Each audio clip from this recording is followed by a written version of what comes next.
ان دنوں میں لوگوں میں خوف، پریشانی اور ذہنی امراض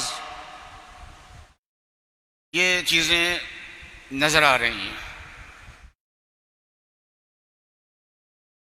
ان حالات نے لوگوں کو خوف زدہ کر دیا۔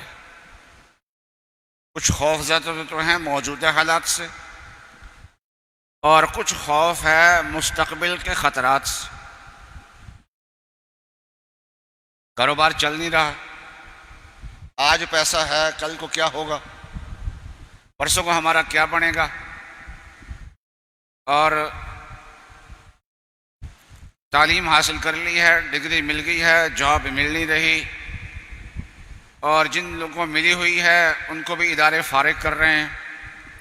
بڑے بڑے ادارے جو ہیں وہ اس وقت تباہ ہو رہے ہیں، خراب ہو رہے ہیں۔ یہ ساری چیزیں سامنے ہیں، تو فی الحال تو ٹھیک ہے، لیکن مستقبل میں ہمارا کیا بنے گا، بس یہ سوچ کے پریشانی ہوتی ہے بہت زیادہ۔ اس پریشانی کا حل کیا ہے؟ ایک تو اسباب کے درجے میں حل ہے، جو اسباب کے درجے میں حل ہیں ان میں بھی سستی نہیں کرنی چاہیے۔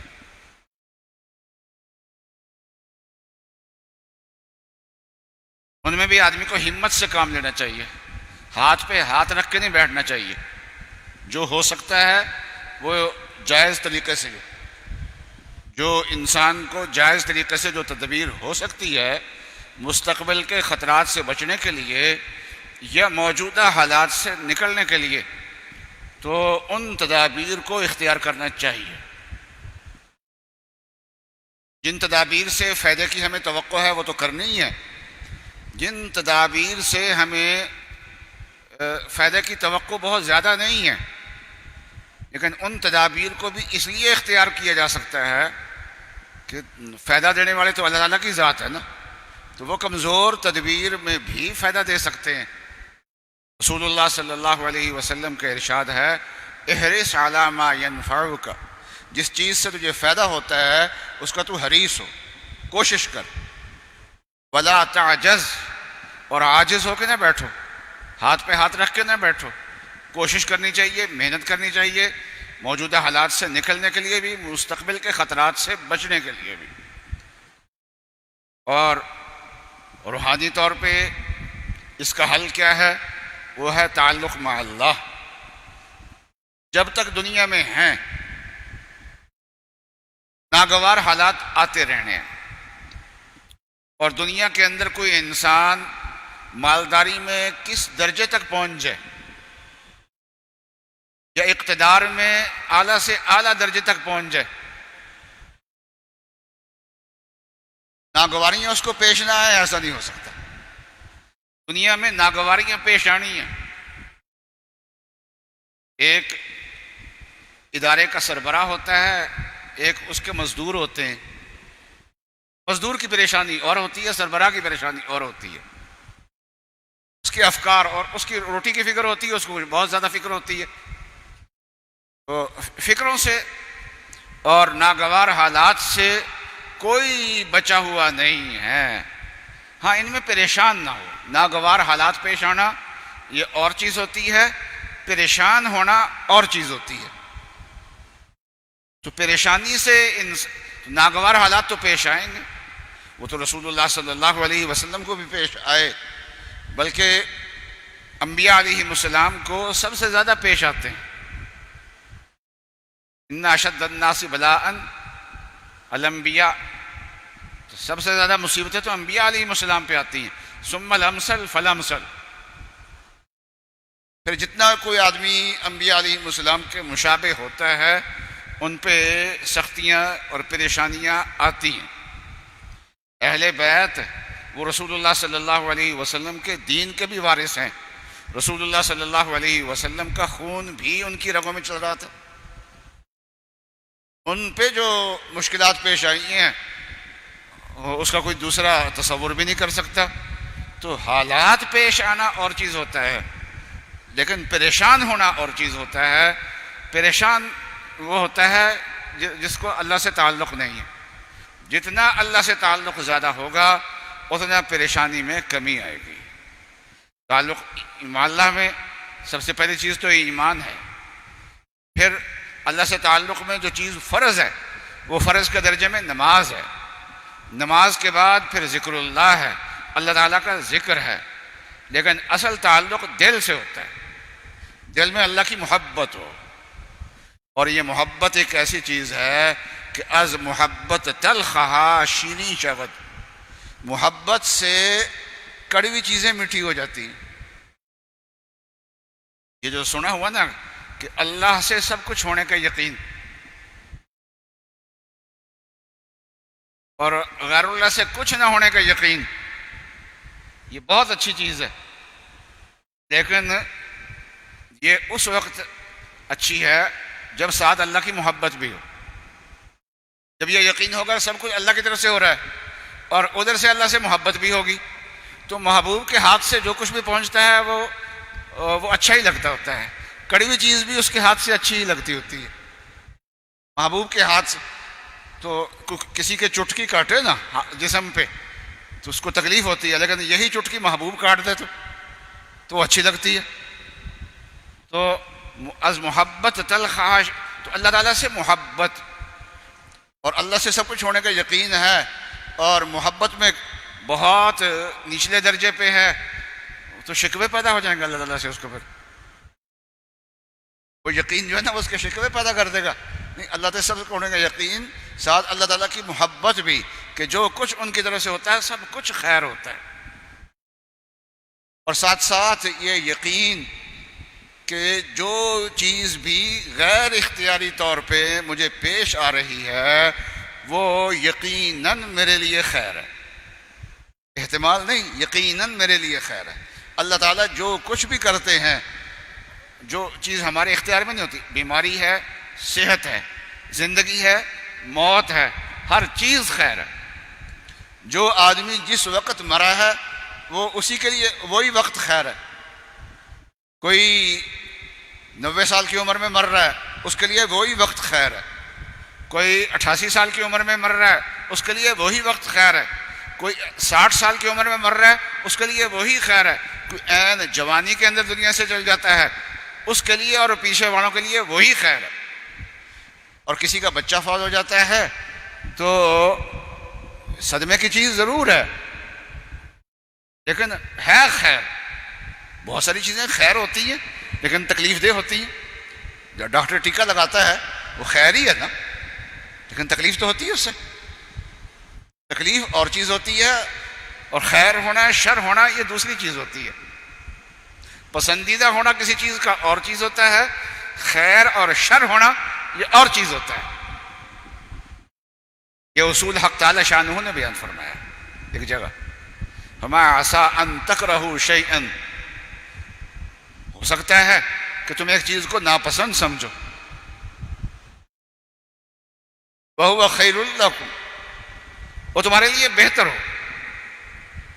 بیماری آ گئی وہ ہمارے لیے بہتر ہے، عسا کہتے شاید، یہ شاید کا تعلق ہے تکرہو سے، جس کو تم ممکن ہے ایک چیز کو تم ناپسند سمجھتے ہو، وَهُوَ خَيْرٌ لَكُمْ، خیر یہ ممکن نہیں، یہ یقینی ہے، یہ یقینی ہے۔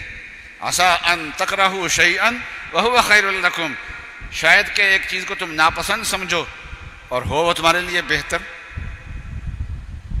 عسا ان تحبوا شیئا، تم ایک چیز کو پسند سمجھتے ہو، وَهُوَ شَرٌ لَكُمْ، تمہارے لیے ناگوار مناسب نہ ہو۔ وَاللَّهُ يَعْلَمُ وَأَنْتُمْ لَا تَعْلَمُونَ، اللہ جانتے ہیں تم نہیں جانتے، اس لیے بہتر کون سی چیز ہے اس کا تمہیں نہیں پتا، اس کا اللہ کو پتا ہے، اور اللہ جو معاملہ کرتا ہے وہ بہتر ہوتا ہے، ہمیں پسند ہو تب بھی بہتر ہے، ہمیں ناپسند ہو تب بھی بہتر ہے۔ یہ یقین دل کے اندر جتنا بٹھائیں گے، تعلق مع اللہ جو ہے وہ اس دل سے ہوتا ہے، دل میں اللہ کی محبت ہو، یہ یقین ہو کہ جو کچھ غیر اختیاری طور پہ پیش آ رہا ہے وہ سب۔ ایک مرتبہ سخت حالات کا تذکرہ لوگوں نے حضرت حاجی امداد اللہ صاحب مہاجر مکی رحمۃ اللہ علیہ سے کیا. یہ اللہ والے تو اللہ سے جڑے ہوئے ہوتے ہیں نا، ہر بات کو اللہ سے جوڑ دیتے ہیں. فرمانے لگے کہ آج کل اللہ تعالیٰ کے اسماء جلالیہ کا ظہور ہو رہا ہے. اللہ کے جو اسماء جلالیہ ہیں، اللہ تعالیٰ کی جو صفات جلالیہ ہیں، آج کل ان کا ظہور ہو رہا ہے. وہ بات اللہ کی طرف موڑ دی انہوں نے. تو ہر چیز میں ہمارے لیے خیر ہے. ایک دل میں تعلق مع اللہ، اور تعلق مع اللہ میں ایک اہم ترین چیز جو ہے وہ دعا ہے، کہ اپنے حالات کو، اپنی باتوں کو اللہ کے سامنے پیش کرے. دعائیں کرنی چھوڑ دی ہم نے. اور دعاؤں میں یہ بھی داخل ہے کہ ہمیں جو خطرات نظر آ رہے ہیں مستقبل کے اپنے، تو ان خطرات سے اللہ سے پناہ مانگیں کہ یا اللہ یہ حالات نظر آ رہے ہیں، مجھے اس چیز سے بچا لینا، مجھے اس چیز سے بچا لینا. اللہ سے مانگ کے آدمی مطمئن رہے. اب وہی چیز دیں گے اللہ تعالیٰ، جو مانگی ہے وہ نہیں ملے گی، جو ہمارے لیے بہتر ہے وہی ہوگا. ویسے تو یہ اصول ہے کہ اللہ والے جو چاہتے ہیں اللہ میاں ان کی مرادیں پوری کرتے ہیں. حضرت عائشہ رضی اللہ تعالی عنہ فرماتی ہیں کہ یا رسول اللہ، میرا ایک تجربہ ہے. سبحان اللہ، کیا اللہ تعالیٰ نے ذہن عطا فرمایا تھا جان، ہم عائشہ رضی اللہ تعالی عنہ کو کیا ذہن عطا فرمایا تھا، کیا سمجھ عطا فرمائی تھی، اور کتنی باریک سوچ تھی ان کی، گہری سوچ تھی. فرمایا کہ میرا تجربہ یہ ہے کہ آپ جو چاہتے ہیں نا اللہ میاں بہت جلد اس کو پورا کرتے ہیں. آپ کی چاہت کو اللہ تعالیٰ بہت جلد پورا کرتے ہیں. جسم کی شان تو بہت اونچی ہے، بہت اونچی ہے. آپ کے تو نام لیوا جو غلام ہیں وہ چاہتے ہیں اللہ میاں وہی کر دیتے ہیں، جو وہ چاہتے ہیں وہ اللہ تعالیٰ کر دیتے ہیں اس کو. بے دہد یزداں مراد متقی. لیکن کہیں کہیں اللہ کی مرضی اس کے خلاف ہوتی ہے تو اللہ کی مرضی چلتی ہے.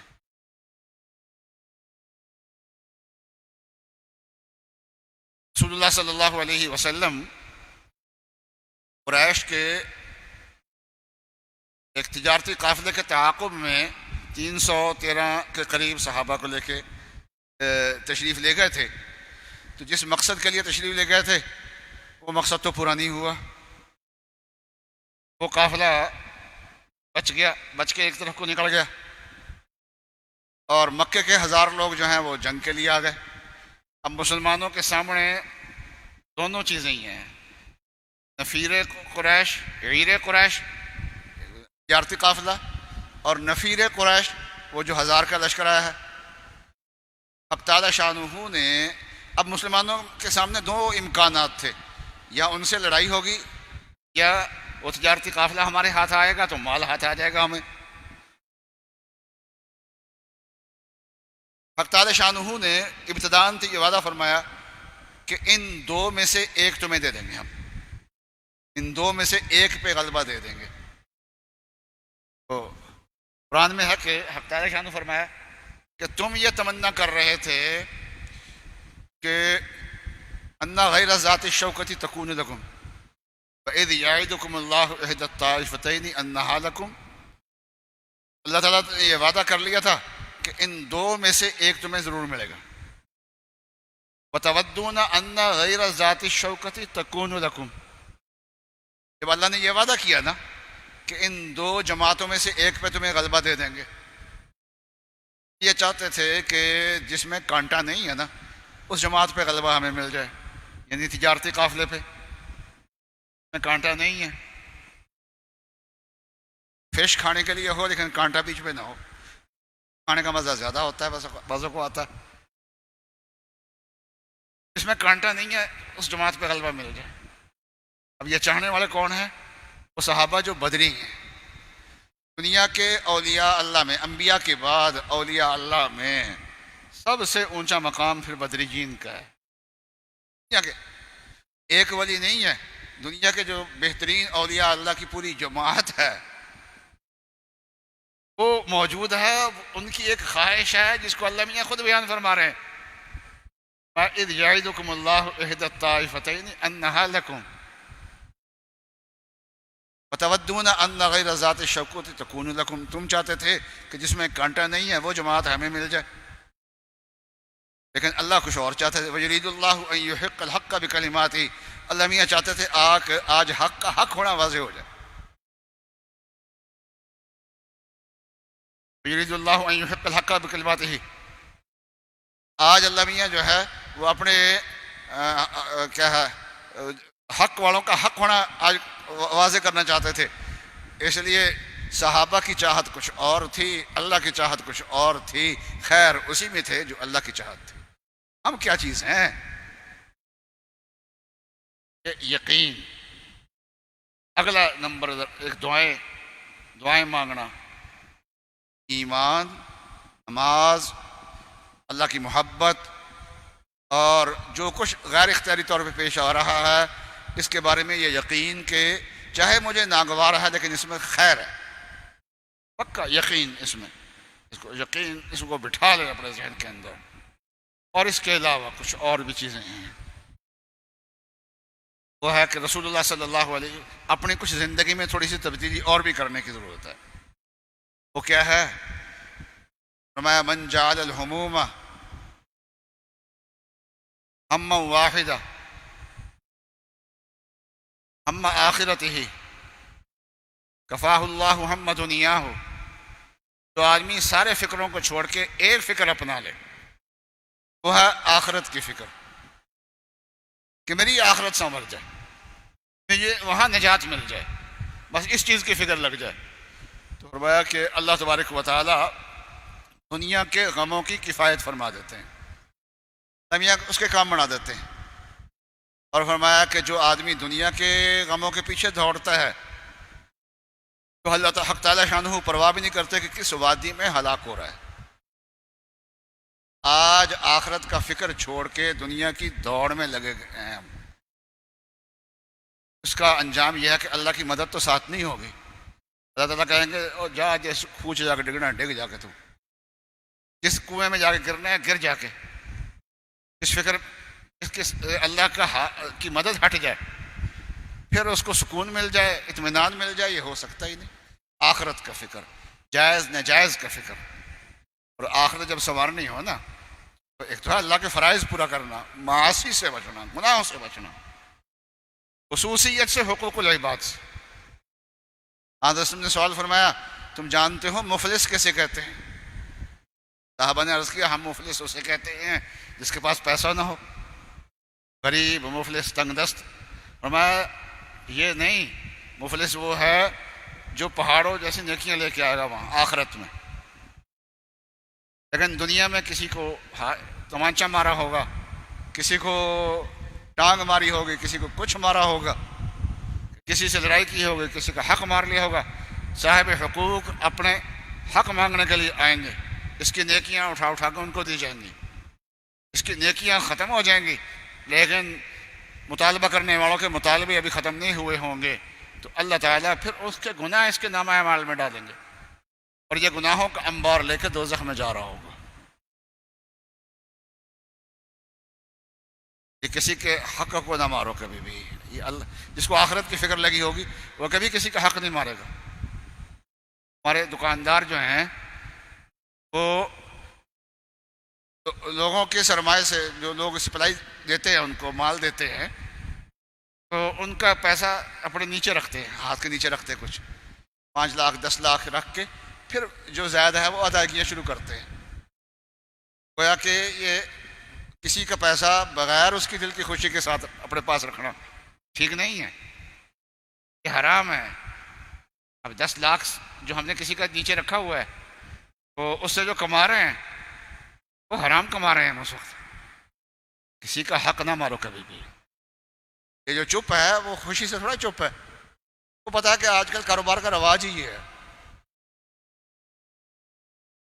اس طریقے سے وہ اس وجہ سے چپ ہوتا ہے۔ اور اس طریقے سے حضرت صلی اللہ علیہ وسلم کے سامنے 2 خواتین کا ذکر کیا گیا۔ ایک خاتون وہ ہے جو عبادت بڑی کرتی ہے لیکن پڑوسی اسے تنگ، اور ایک وہ ہے کہ جو فرض ادا کرتی ہے لیکن پڑوسی اس سے تنگ نہیں ہے. دو خواتین کا تذکرہ میں کیا گیا تو آپ نے فرمایا جو دوسری خاتون ہے فرائض ادا کرتی ہے لیکن لوگوں کو تکلیف نہیں دیتی، وہ جنتی ہے اور پہلی دوزخی ہے. ہمارے گھروں میں جو بڑی ماں ہوتی ہے وہ اپنی بہوؤں کو کا جینا ذرا مشکل کر دیتی ہیں، روک ٹوک زیادہ کرتی ہیں، مشکلات پیدا کرتی ہیں ان کے لیے. یاد رکھیے یہ ساری عبادتیں برباد ہو جاتی ہیں اس سے، ایک ہی نوکی باقی نہیں رہتی پھر اس کی. اس لیے کہ بعض مائیاں جو ہے نا وہ یہ کہتی ہیں اسی کو غلط گل تھوڑا کہہ دیا، ٹھیک ہی کہنی ہے نا، نماز نہیں پڑھتی، یہ دوپہر کو 12 بجے تک سوئی رہتی ہے. بھئی جو نصیحت کرنا ہوتا ہے نا وہ اس کے بھی کچھ آداب ہوتے ہیں، لیکن یہ ہے کہ جس سے اس کی آزادی سلب ہو، ایسی صحیح بات بھی نہیں کرنی چاہیے. ہاں گھر میں نیکی کی بات کرنی چاہیے لیکن اس کا طریقہ ہوتا ہے. اس کا یہ ہے کہ ایک تعلیم گھر کے اندر جاری کرے آپ تو اس سے خود بخود نیکی آئے گی، برائی خود بخود اس سے ختم ہوگی جب نیکی کی بات. لیکن کسی کو تانا دے کے شانہ بنا کے بات کرنا یہ تکلیف کا باعث ہوتا ہے. تو نہیں عن المنکر کے ساتھ تکلیف پہنچتی ہو وہ نہیں عن المنکر نہیں رہتا، وہ تو اظہار آسانی ہو جاتی ہے. اس لیے یہ بیویوں کو مائیوں کو اس سلسلے میں بہت زیادہ خیال کرنا چاہیے کہ ہماری کسی روش سے. آج کل کی جو بہویں ہیں وہ خدمت سے ان کو انکار نہیں ہے، ہم محکوم مرنے سے انکار ہوتا ہے. اور جو عورتیں بیوہ ہوتی ہیں نا وہ اپنا حق زیادہ سمجھتی ہیں، اور اگر بیٹے نے سمجھا دیا میں ایسا نہ کرو، میں کپڑے چوکتی نکل جانی، میں کتنے جاوا ہوں، اور مصیبت ڈالتی ہے. دیکھیے ماں کا بہت حق ہوتا ہے، اور یہ جو نوجوان ہیں وہ ماں کا حق ادا کریں، ان کے پاس بیٹھیں، ان کا بلڈ پریشر خود چیک کریں، شوگر چیک کریں، ڈاکٹر کے پاس لے کے جائیں، ٹیسٹ وغیرہ ان کے کروائیں، دوائی میڈیسن خود اپنے ہاتھوں سے دیں ان کو. یہ ماں کی خدمت کرنے کی ہوتی. اور جہاں تک وہ سختی کر رہی ہے بہو پہ، اس میں ماں کا ساتھ نہیں دینا. ماں کا ساتھ دے گا تو ہم بھی گنہگار ہو جائیں گے. حدیث میں آتا ہے کہ ظالم اور مظلوم دونوں کی مدد کرو. صحابہ نے عرض کیا یا رسول اللہ مظلوم کی مدد کرنا تو سمجھ میں آتا ہے، ظالم کی مدد کیا کریں؟ میں ظالم کی مدد یہ ہے کہ اس کو ظلم سے روک دو. آپ کی اماں اگر آپ کی بیوی کی آزادی چھین رہی ہو، وہاں اس کا تعاون یہی ہے کہ ان کو مایوس کرو، اس کا تعاون نہ کرو، اس کو بڑی اماں کا. وہاں بات ماننا یہ اپنی ماں والدہ کے ساتھ زیادتی ہے. وہ ظالم ہے، آپ اس کے ظلم میں اور اضافہ کر رہے ہیں، کہ آخرت کو برباد کر رہے ہیں. برباد نہ کرو اس کی آخرت کو، وہاں اس کو مایوس کرو. جہاں وہ آپ کے بیوی بچوں کو تنگ کرنے پہ آئے وہاں والدہ کو مایوس کرو، وہاں مایوس کرنا چاہیے اس کو. صاف گوئی سے بے شک کہہ دو کہ اس کا گھر ہے، یہ جیسے چاہے رہے، اپنے گھر میں صبح کو تہجد کے وقت اٹھ جائے، دن کو 11 بجے اٹھے، یہ اس کی مرضی. آپ فکر نہ کریں اس چیز کا کہ جو ہے برائی بعض چیزیں، لیکن یہ ہے کہ اس میں اس سے منع کرنے کا طریقہ ہر ایک کو نہیں آتا، اس لیے خاموشی اختیار کرنی چاہیے. بہرحال آخرت کا فکر، آخرت کے فکر میں یہ ہے دوسروں کے جو حقوق ہیں ان کا خیال کرو. یہ چند باتیں ہیں جو چیزیں جو ہے سکون پیدا کرنے والی ہیں، اطمینان پیدا کرنے والی ہیں، وہ اختیار کی جائے. صحابہ اکرام کی ہم مایوس بہت ہوتے ہیں، اللہ کی رحمت سے کبھی مایوس نہیں ہونے چاہیے. دیکھیے صحابہ اکرام کتنی مشکلات سے نکلے، لیکن آپ نے تاریخ میں یہ نہیں دیکھا ہوگا کہ ان مشکلات میں صحابہ یا ان کے گھر کی عورتیں، صحابیات کے بچے وہ نفسیاتی مریض بنے ہوں. حالات کی سختی نے ان کو نفسیاتی مریض نہیں بنایا.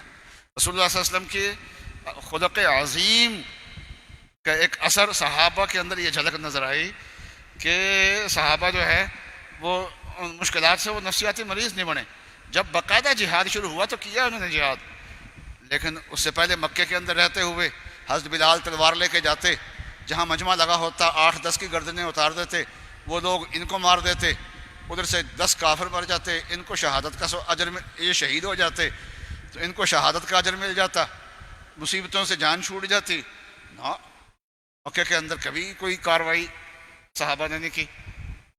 ہاں، مدینے میں جا کے جب باقاعدہ جہاد ہوا ہے تو جہاد کیا بھی ہے انہوں نے. پھر یہ کیسے جہاد کیا ہے دیکھنے جا کے تو رسول صحابہ کبھی مایوس نہیں ہوئے. ہمارے حالات صحابہ سے تو کوئی مشکل نہیں ہے زیادہ بھی آئے، یہ کبھی حالات سے مایوس نہ ہو. اللہ تعالیٰ کی رحمت پہ نظر رہنی چاہیے. یہ چند ایک باتیں عرض کی ہے. اللہ تعالیٰ ہمیں اپنا تعلق عطا فرمائے، قسمت ہمیں عطا فرمائے.